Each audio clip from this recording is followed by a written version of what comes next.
Hello and welcome back to a brand new episode of Character History, and well, as it is just around the corner, I keep hearing people say, who is this character?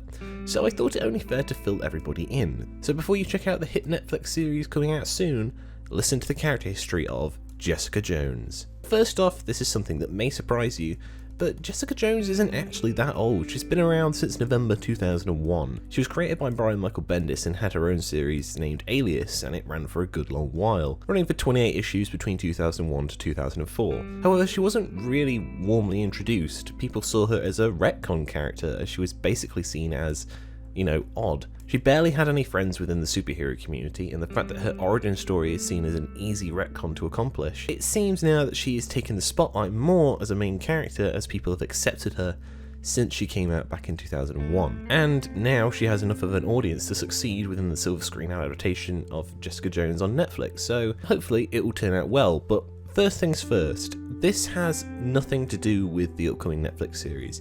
I have no idea how the story is going to pan out. There is no kind of hint on how the story is going to pan out, whether it's going to be before Alias or during Alias or adapting some of the storylines, but we're not talking about that today. This is the entire history of Jessica Jones from the comic book universe, so let's begin.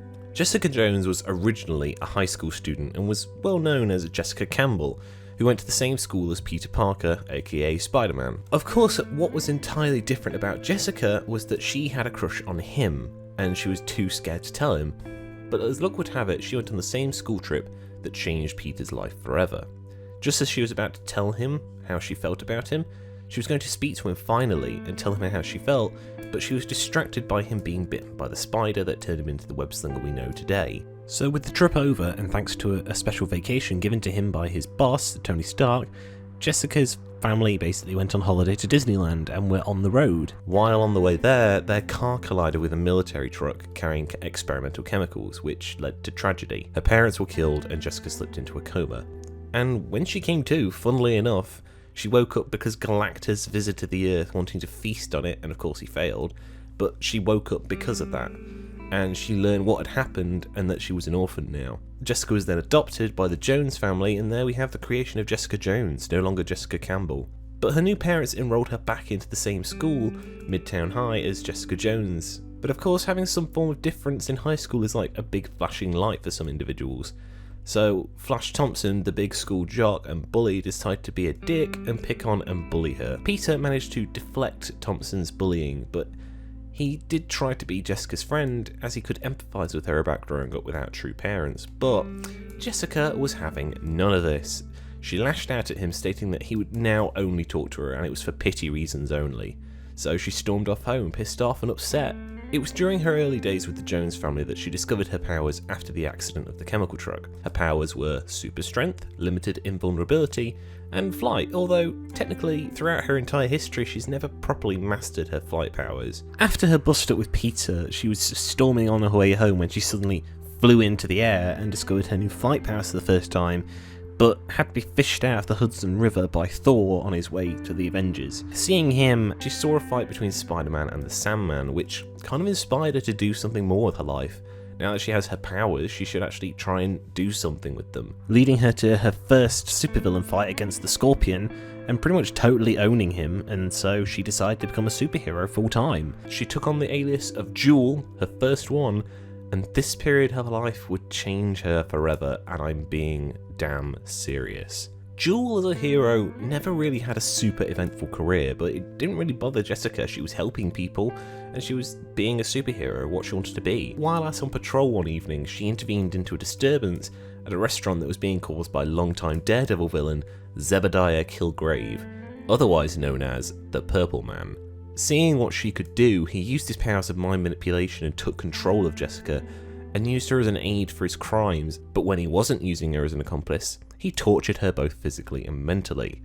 But she was being used for such a long time, and after 8 months of mind control, Jessica was actually losing distinction between her own will and Kilgrave's, thus developing a form of Stockholm Syndrome.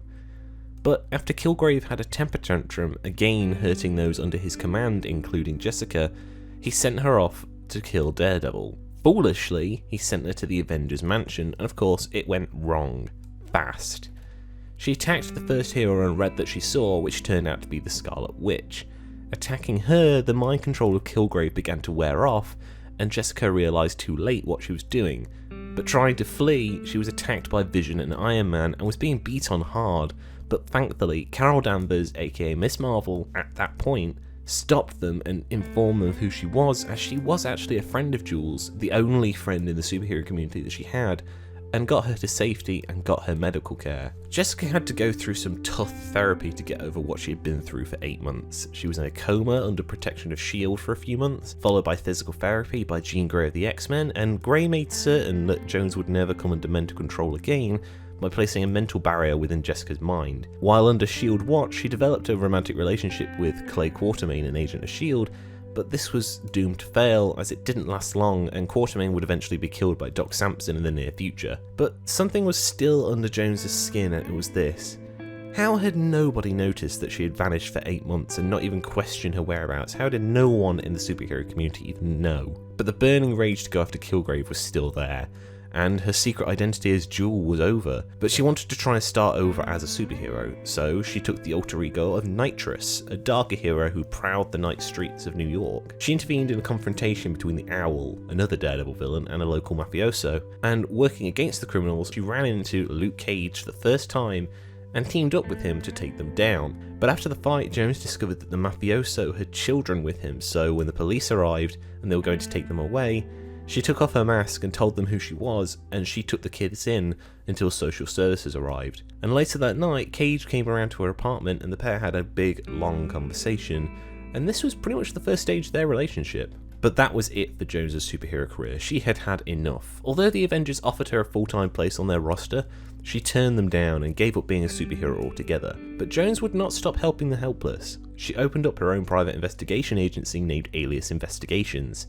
The agency would work on very special cases, most being from within the superhero community, and it was a tough time as Jessica was constantly wanting to leave the community, but it kept on dragging her in. Most of her cases varied, such as a case involving Captain America and the President, Rick Jones going missing, a drug ring selling mutant hormones, and a missing Spider-Woman. Throughout her time within Alias, she was good friends with Carol Danvers still, and so Danvers set Jones up with Scott Lang, the second Ant-Man. So they went on a date, and the two dated constantly, and they were in a relationship for a few months. But her past was still with her, as she had an affair with Luke Cage throughout that time. However, Cage wasn't the only part of her past coming back into her life. Kilgrave was in prison, but obsessed with Jones in a twisted way. He broke out of incarceration and upon finding her, wanted to break her spirit and made her experience a horrible nightmare within her life, including seeing Carol, Luke and Scott all in a scheme to simply humiliate her, and they were all in a thrustful relationship, a threesome in a way. Jean Grey's mental protection stopped Kilgrave from taking control and she knocked him out with one punch, and he was recaptured later.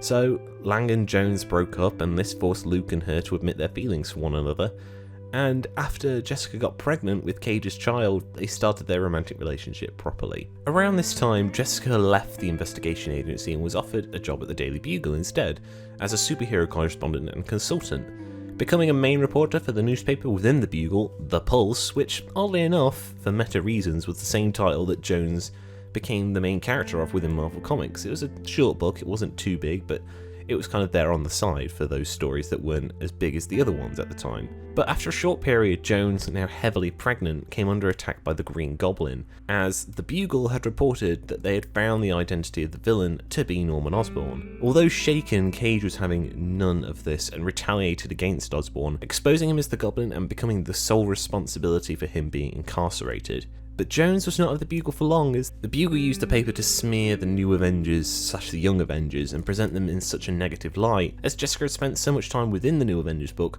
working with the young heroes, gaining their trust and learning very personal things about the heroes, most notably Kate Bishop.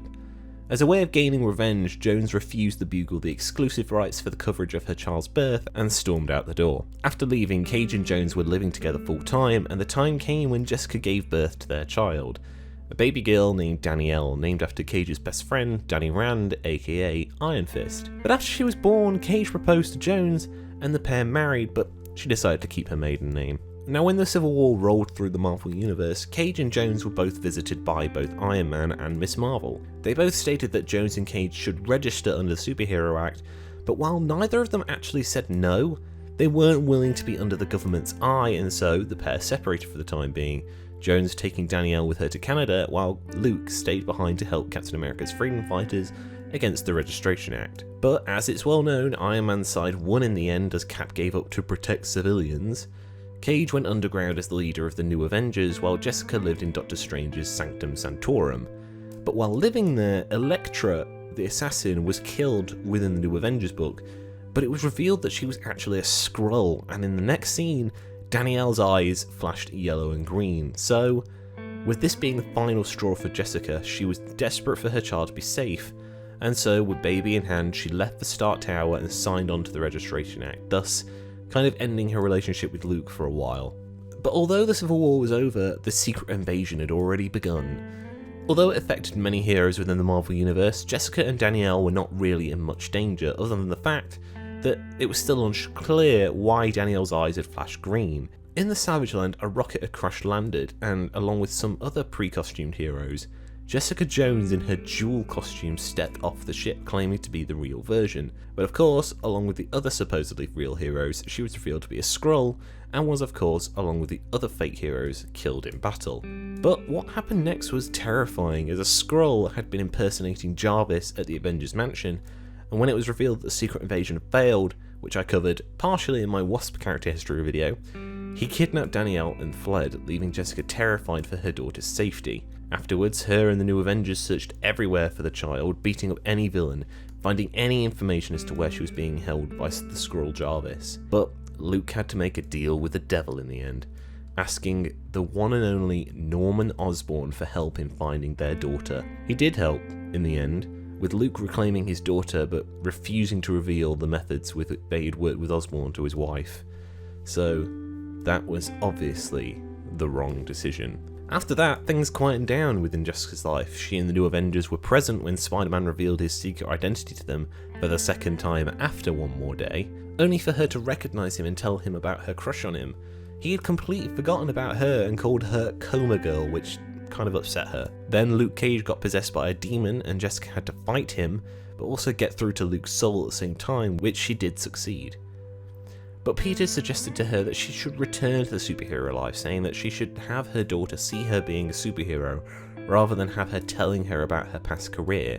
And Luke tries to convince her of this also, and she does indeed consider joining the Avengers, but has another think about it and decides that she would rather be looking after Danielle and be a mother instead of someone who puts their life on the line every day. Of course, the couple would want some alone time once in a while, so they tried out for a nanny, getting many applicants, including Deadpool, but the winner was eventually Squirrel Girl, and the reason for being was that Squirrel Girl was basically a badass, but she didn't have to worry about being hurt by the child because the child liked her.